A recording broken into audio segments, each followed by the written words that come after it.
व्हिडिओमध्ये आपण डिस्कस केलेला आहे maths 1 chapter number 5 straight line मध्ये लोकस हा कॉन्सेप्ट आपण काय केलेला आहे, डिस्कस केलेला आहे. तर त्या लोकस पैकीच एक लोकस इथं आहे, ती म्हणजे straight line. Straight line is the also locus. Okay, तर आता आपण डिटेल मध्ये स्टडी करणार आहोत स्ट्रेट लाईन या चॅप्टरचे. आता स्ट्रेट लाईन या चॅप्टरचे डिटेल आपण स्टडी करत असताना एक गोष्ट लक्षात ठेवली पाहिजे, 11वीच्याही विद्यार्थ्यांनी आणि 12वीच्याही विद्यार्थ्यांनी एक गोष्ट महत्त्वाची लक्षात ठेवली पाहिजे की हा चॅप्टर जो आहे तो सीईटी एक्झाम साठी सुद्धा खूप महत्त्वाचा आहे आणि 12वी बोर्डाच्या परीक्षेच्या दृष्टीने तितकाच तो महत्त्वाचा आहे. कारण या चॅप्टर वर आधारित 12वीला पेअर ऑफ स्ट्रेट लाईन नावाचा एक चॅप्टर आहे आणि तो सुद्धा चॅप्टर हा सीईटी एक्झाम ओरिएंटेड आहे. त्यामुळे सीईटी ओरिएंटेड स्ट्रेट लाईन आणि पेअर ऑफ स्ट्रेट लाईन खूप महत्त्वाचे चॅप्टर आहे. तर आपण स्टार्ट करूया. याच्यामध्ये काय काय आहे बघा डिस्कस करायला. मॅथ्स 1 चॅप्टर 5 स्ट्रेट लाईन बघा, त्याच्यामध्ये इन्क्लिनेशन ऑफ लाईन काय बघा. इन्क्लिनेशन ऑफ लाईन म्हणजे काय तर ते डिस्कस करूया आपण. This is x axis, this is y axis, origin O 0 0. Okay, आता इन्क्लिनेशन ऑफ लाईन. ओके, तर बघा suppose this is the line. Okay, suppose this is line L. Okay, making angle theta with positive x axis in anti-clockwise direction. Then this angle is nothing but inclination of line L. Okay, inclination of line L. येते लक्षात. पुन्हा दुसरी एक diagram बघा. Suppose this is x axis, suppose this is y axis, origin O 0 0. Okay, suppose we draw this line. This line L. Okay, making angle theta in anti-clockwise direction with positive x axis. Then this angle theta is nothing but inclination of line L. Okay, तर हे अशा पद्धतीने आहे. येते लक्षात. This theta is nothing but inclination of line. Okay, inclination of theta is inclination of line with positive x direction in anti-clockwise direction. Okay, आता आपण next part बघूया.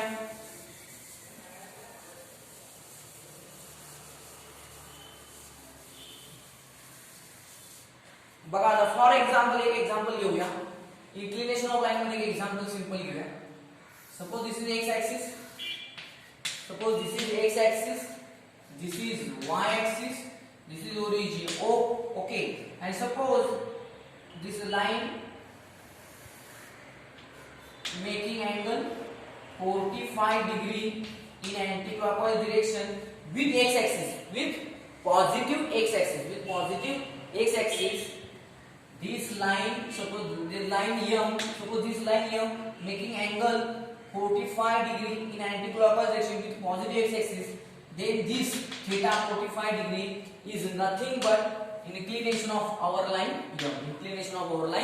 M. ओके, आता यानंतर आपण नेक्स्ट कॉन्सेप्ट बघूया. बघा, आता नेक्स्ट कॉन्सेप्ट काय आहे, स्लोप ऑफ लाईन. काय म्हणलेलं आहे, स्लोप ऑफ लाईन. ओके, आता बघा नेक्स्ट कॉन्सेप्ट काय आहे, स्लोप ऑफ लाईन. ओके, आता जर आपल्याला इन्क्लिनेशन ऑफ लाईन थीटा जर माहित असेल तर एखाद्या लाईनचा स्लोप कसा फाइंड आउट करायचा ते आता आपण डिस्कस करणार आहोत.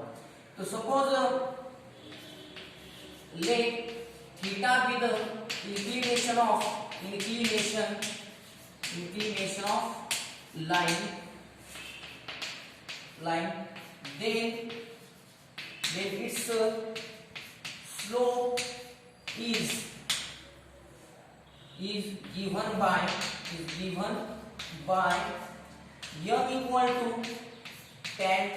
equal to tan theta. Is the standard definition of the slope of line. Okay, एखाद्या लाईनची तुम्हाला जर इन्क्लिनेशन माहित असेल, इन्क्लिनेशन अँगल थिटा जर माहित असेल, तर आपण डायरेक्ट काय म्हणू शकतो, this M for slope. Slope कशाला डिनोट केला जातो, small letter M equal to tan theta. M equal to tan theta. For example, suppose theta equal to 45 degree. Theta equal to 45 degree. Then what happen? And therefore m equal to this m equal to tan 45 degree. This theta equal to 45 degree. So m equal to tan theta is 45 degree and tan 45 degree is 1. Okay. So अशा पद्धतीने काय झालं, slope of line जर आपल्याला angle theta दिला असेल, inclination of line दिला असेल, तर आपण काय फाइंड आउट करू शकतो, slope of line find out करू शकतो. आता नेक्स्ट पार्ट आहे बघा याच्यामध्ये,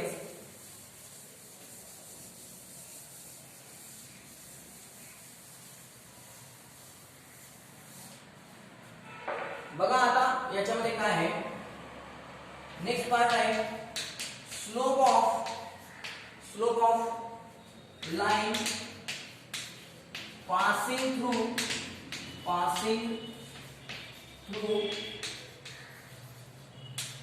two points. आता इथे बघा, आता जर एखादी लाईन 2 पॉइंट्स मधून जर जात असेल, फॉर एक्झाम्पल बघा आता इथे this is x axis, y axis, origin O. Okay, suppose this line L passing through 2 points, suppose A having coordinates x1 y1 and coordinate B having points x2 y2, point A having coordinates x1 and y1, point B having coordinates x2 and y2, and this our line passing through the point A and B, 2 points. Okay, तर ही जी line आहे ती या 2 points मधून काय होते, pass होते, आणि या हे जे 2 पॉइंट्स आहेत ए आणि बी यांचे कोऑर्डिनेट्स आपल्याला काय माहित आहे, कार्टेशियन कोऑर्डिनेट्स आपल्याला काय माहित आहेत, आणि माहित असतील तर काय फॉर्म्युला होणार आहे बघा, slope m equal to y1 minus y2 upon x1 minus x2. हा फॉर्म्युला खूप महत्त्वाचा आहे. फिजिक्सचे जे विद्यार्थी फिजिक्स शिकतात, प्रॅक्टिकल साठी जे ग्राफ फाइंड आउट केले जातात, त्या ग्राफ मध्ये स्लोप हा फाइंड आउट करावा लागतो, त्यावेळी या फॉर्म्युलाचा यूज केला जातो. तर बघा, slope m equal to y1 minus y2 upon x1 minus x2, म्हणजे काय, difference in y coordinate upon difference in x coordinate, म्हणजे y1 minus y2, this y1 minus y2 upon this x1 minus x2, this x1 minus x2. This is the standard formula for slope of line passing through 2 points A and B having coordinates x1 y1 and x2 y2. Okay.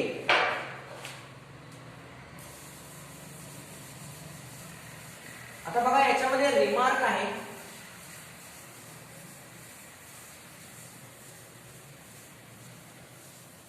बघा याच्यामध्ये काय आहे बघा, collinear points. Okay, आता remark बघूया.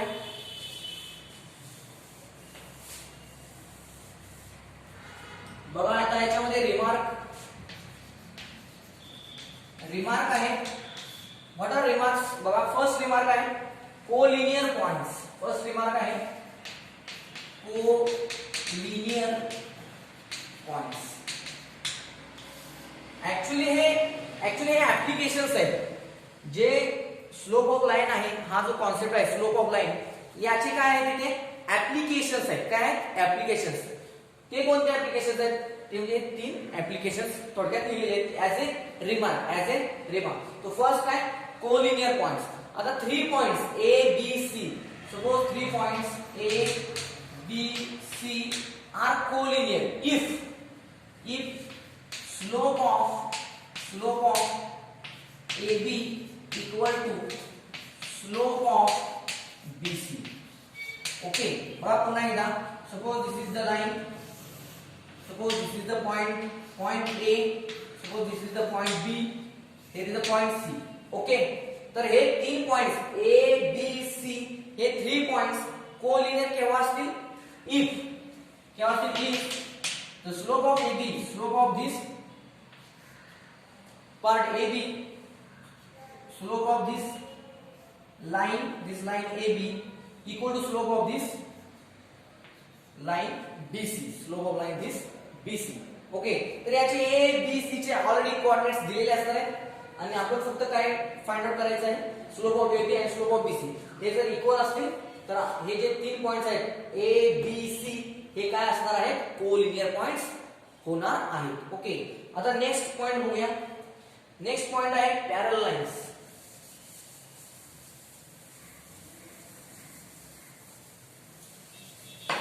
बघा आता next point आहे बी पॉइंट पॅरलल लाईन्स. आता पॅरलल लाईन्स कोणत्या लाईन्सना म्हणायचे बघा.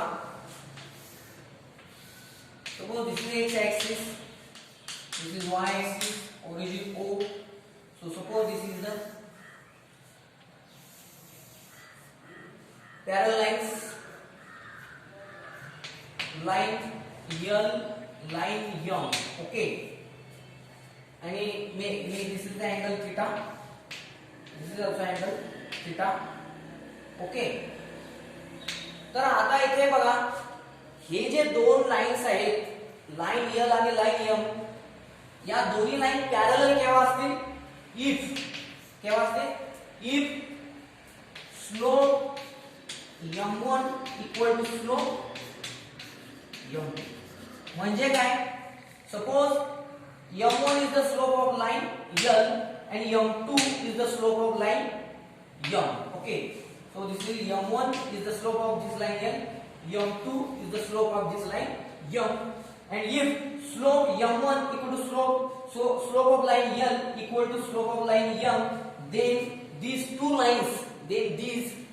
lines are parallel lines. Then these two lines are parallel lines. Okay, आता next point आहे perpendicular lines.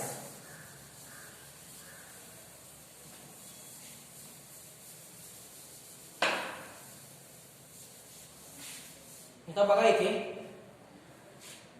Next part perpendicular lines. आता दोन लाईन परपेंडिक्युलर केव्हा असतात हे आता आपण काय करायचं डिस्कस करायचे आहे. तर बघा आता two lines are perpendicular lines when if they makes angle 90 degree. Okay, हे आपण कुठे शिकलेलो? स्कूल मध्ये शिकलेलो आहोत. दोन लाईन मधील जर अँगल 90 डिग्री असेल तर त्या लाईन्सना आपण काय म्हणतो? Perpendicular lines. पण आता क्वेश्चन असा पडलेला आहे बघा, मी ड्रॉ करतो x axis, y axis, origin O 0 0. Okay, suppose this is the line, suppose this is the line L. Okay, and suppose this is the line M. Okay, and these two lines L and M making angle 90 degree means these two lines are perpendicular. Okay, when or if and only if, actually बघा इथे सुद्धा parallel lines मध्ये सुद्धा काय if and only if slope of line L, that is M1 equal to slope M2. In the same manner, these two lines L and M are perpendicular lines. If and only if म्हणजे काय? तर to side statement आहे. काय to side statement होणार म्हणजे काय थोडक्यात जर परपेंडिक्युलर लाईन्स असतील तर आता मी जे लिहिणार आहे ते घडणार आहे. जे मी आता लिहिणार आहे ते घडलं तर त्याचा अर्थ आहे perpendicular. If and only if काय? If and only if M1 into M2 equal to -1. काय कंडिशन आहे बघा, जर या दोन लाईन्स या इफ अँड ओनली इफ काय, जर या L and M are two both lines are perpendicular, then M1 into M2 equal to -1. and also if this m1 into m2 equal to -1, then these two lines are parallel. Means here is a both way statement is true. Both way statement is true. जसं आपण logic मध्ये if and only if म्हणतो तसं थोडक्यात. So if and only m1 into काय आहे m2 लक्षात ठेवा इक्वल टू -1 आहे. काय इक्वल टू 1 नाही लक्षात घ्यायचे. काय आहे लक्षात ठेवा -1. हे केअरफुली लक्षात ठेवा. येते लक्षात. म्हणजे इथं प्रॅक्टिकली काय अर्थ आहे m1 इक्वल टू काय होईल -1 upon m2. म्हणजे काय the reciprocals these slopes are negative reciprocals of each other. Negative reciprocals of each other असा तिथं ऍक्च्युअली प्रॅक्टिकली अर्थ होतो. ओके, आता नेक्स्ट पार्ट बघूया.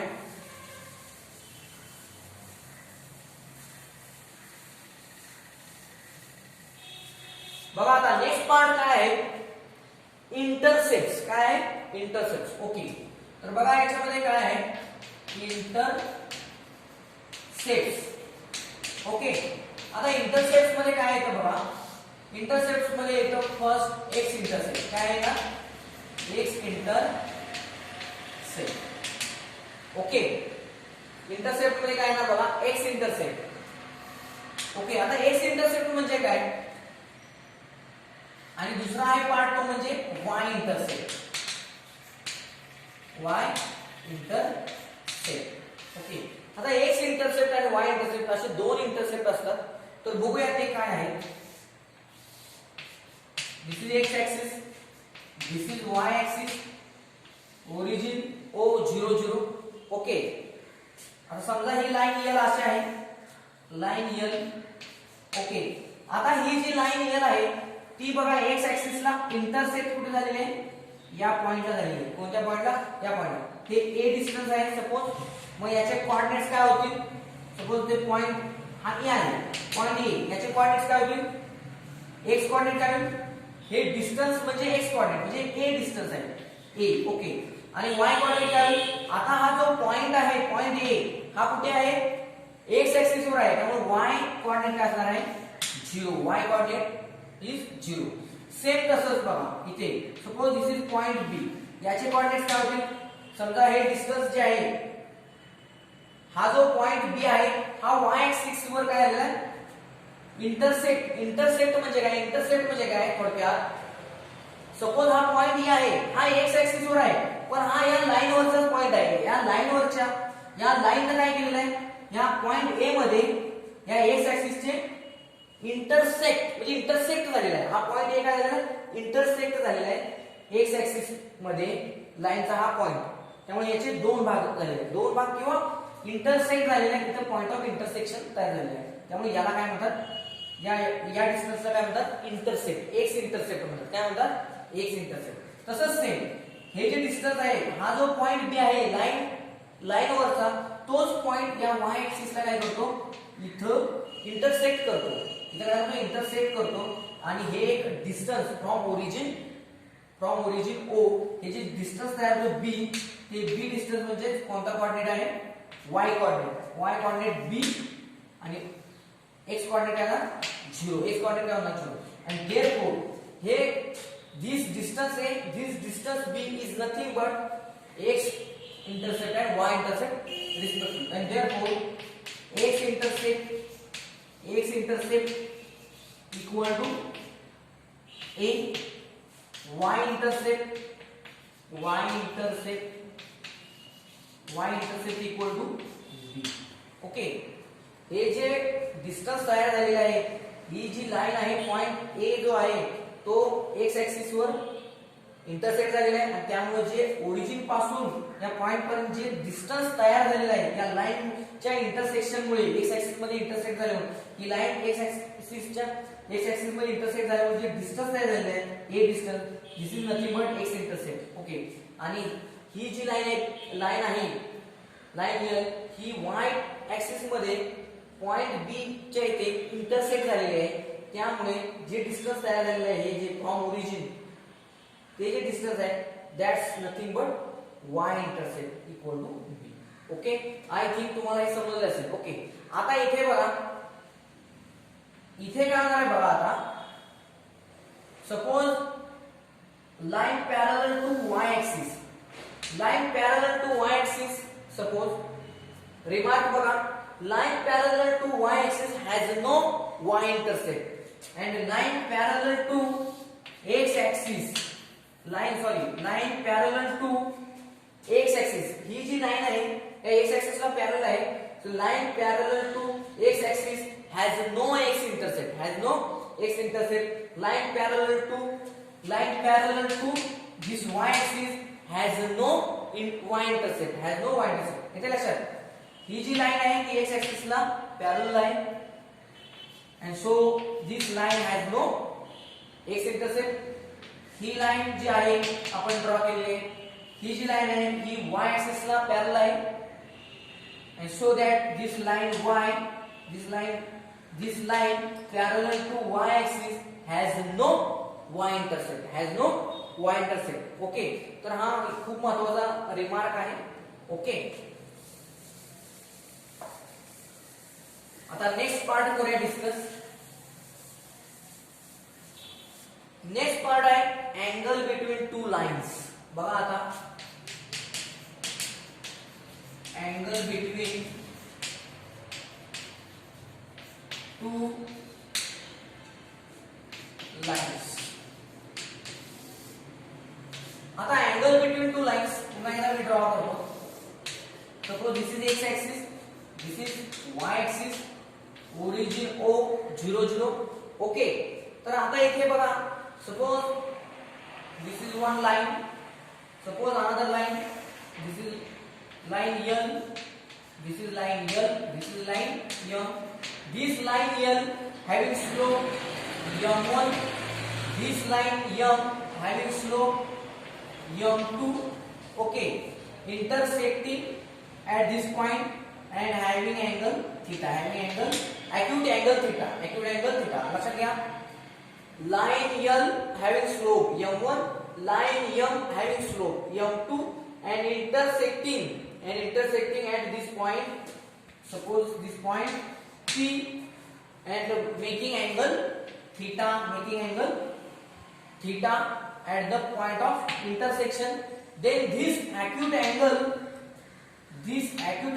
is nothing but tan theta equal to modulus of M1 minus M2 upon 1 plus M1 into M2. बघा लक्ष द्या इथे, बघा आपल्याला जर थीटा हा जो अँगल आहे तो जर पाहिजे असेल, दोन लाइन्स एकमेकांना इंटरसेक्ट झाल्यानंतर जो पॉइंट ऑफ इंटरसेक्शन आहे तिथे जो अँगल तयार होतो, तो जर अँगल आपल्याला पाहिजे असेल तर फॉर्म्युला काय आहे, tan theta equal to modulus of m1 m2 upon 1 plus m1 into m2, and this is very important formula, okay. आता या मॉड्युलसचा काय अर्थ आहे तो मी जेव्हा प्रॉब्लेम सॉल्व्ह करायचा चालू असेल तेव्हा मी तुम्हाला काय करेन सांगितलं जाईल, ओके. तर आता मी एक सॅम्पल एक्झाम्पल यावर आधारित घेणार आहे. तर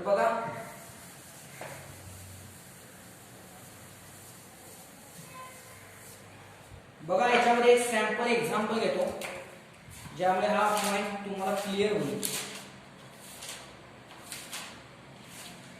बघा, find acute angle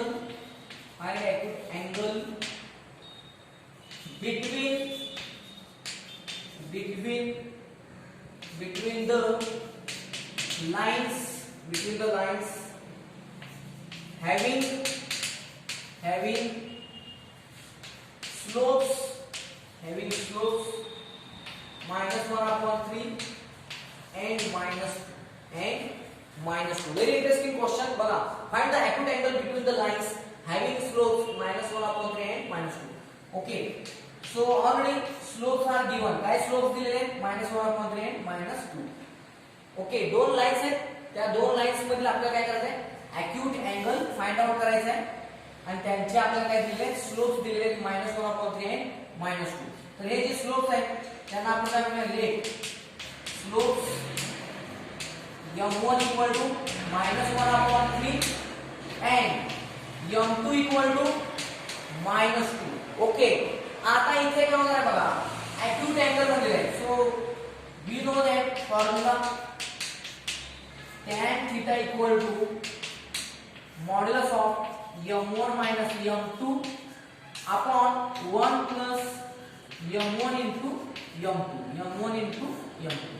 ओके, आता इक्वल टू काय होईल बघा, equal to modulus of m1 किती आहे -1 अपॉन 3 मायनस m2 किती आहे -2 अपॉन बघा इथे काय होईल 1 प्लस m1 किती आहे -1 अपॉन 3 इनटू m2 किती आहे -2. आता इक्वल टू कॅल्क्युलेशन बघा कसे होईल, minus minus plus, so 2 minus this 1 upon 3 upon, आता इथे minus into minus plus, so 1 plus 2 into 1 2 upon 3. आता काय होतं बघा मॉड्युलस ऑफ, आता बघा छेद समान आहे, क्रॉस मल्टिप्लिकेशन काय होईल 3 2 जा 6 6 minus 1 5 अपॉन 3 होईल. ओके, आणि 3 1 जा 3. इथे पण बघा denominator is not same, so we take cross multiplication. 3 1 जा 3 plus 2 1 जा 2 3 plus 2 5 upon 3 1 जा 3, so this 3 get cancelled, this modulus sign complete. 5 upon 5 1, so equal to modulus of 1 equal to, बघा पॉझिटिव्ह नंबर जर असेल आणि त्याचा तुम्हाला मॉड्युलस घ्यायचा आहे तर आहे तो 30 व्हॅल्यू राहील. फक्त निगेटिव्ह नंबरचा मॉड्युलस काय होईल, एखादा निगेटिव्ह नंबर आहे त्याचा तुम्ही मॉड्युलस घेतला तर तो नंबर काय होईल पॉझिटिव्ह होईल. काय होईल positive. Okay, so modulus of 1 equal काय ना 1, मॉड्युलस ऑफ 1 इक्वल काय आहे 1. सो tan थीटा इक्वल काय आलेला आहे बघा इथे, बघा इथे काय होणार आहे बघा इथे therefore tan theta equal to what happen, tan theta equal to 1. Here is the tan theta equal to 1 and therefore tan theta equal to, बघा आता ऑलरेडी ज्यांना माहित असेल थोडक्यात मी सांगतो. आता जे विद्यार्थी 12वीचे आहेत त्यांना मी सांगतो सध्याला. बघा tan theta equal to 1 and therefore theta equal to काय होणार बघा, this tan goes to RHS, so tan inverse 1 and tan inverse 1 means what happen, tan inverse 1 याचा अर्थ काय, असा अँगल सांगा की त्या अँगलचा tan किती असतो हा 1, किती दिस 1. मग कोणत्या अँगलला tan ची व्हॅल्यू मध्ये येते 45 डिग्री, किती 45 degree. So theta equal to 45 degree. Okay, remark बघणार आहोत, 5 रिमार्क्स आहेत बघा. रिमार्क्स मध्ये बघा फर्स्ट रिमार्क आहे बघा, inclination of line, inclination of line or x-axis, inclination of x-axis or line parallel to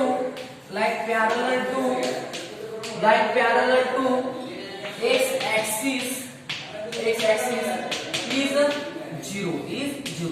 inclination म्हणजे काय अँगल होईल, inclination of x-axis or line parallel to x-axis is 0. Okay, second आहे आता जर inclination of x-axis जर 0 असेल तर slope काय होणार आहे बघा, slope of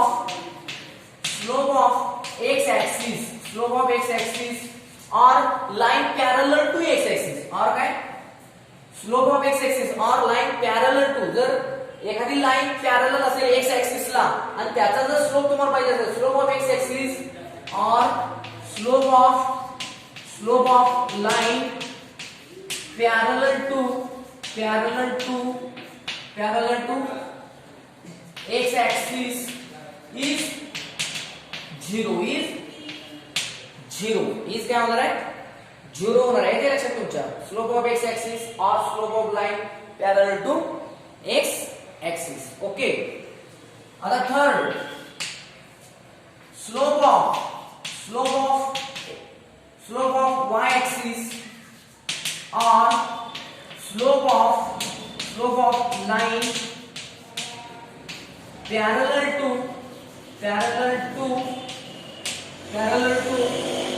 y axis is not defined or does not exist Which one? Slope of y-axis or slope of line parallel to y-axis is not defined or does not exist? Question mark. तुमच्यासाठी हा question mark आहे. Okay. Slope of y-axis or slope of line parallel to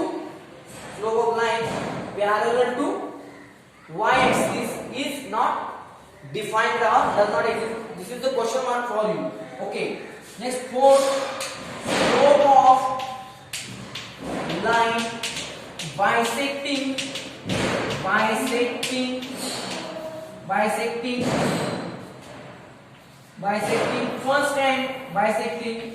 first and third quadrant is tan 45 degree equal to 1. Very interesting. Baka, suppose this is x-axis, this is y-axis, origin O, and suppose what we say, y-axis, slope of line bisecting first and third quadrant. First and third quadrant means this is the first quadrant and this is the third quadrant. एखादी line जर first quadrant आणि third क्वाड्रंटला bisect म्हणजे same दोन तुकडे करत असेल तर या लाईनचा स्लोप किती असेल?